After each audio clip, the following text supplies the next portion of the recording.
dekogun asmoa, aurten, eta sartzea Greenpowerren proiektua, kotxe batekin, honen moduko batekin, baina momentuz ez dugu kotxerik. Orduen, gabiz tramitak egiten, kotxea lortzeko, erosteko, horretan gabiz ja aurrera doa proiektua, eta asmoa da, holango kotxe bat, guk montatzea eta hobetzea.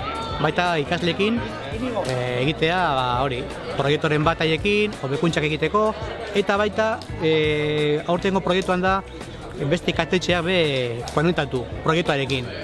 Bengoetxe, Eresalde, hainbatik ikastetxe, sortzea. Osa, sortzea haiekin proiektua bai.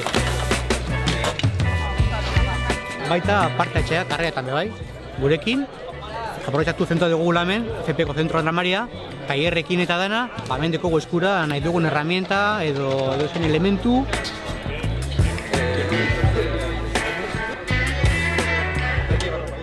Dekogun egoera aurten, eta aspalitik ja, ikusten dugu ikasle asko edo gazte asko edo jende asko galdakautarrak edutela ezagutzen gure zentroa.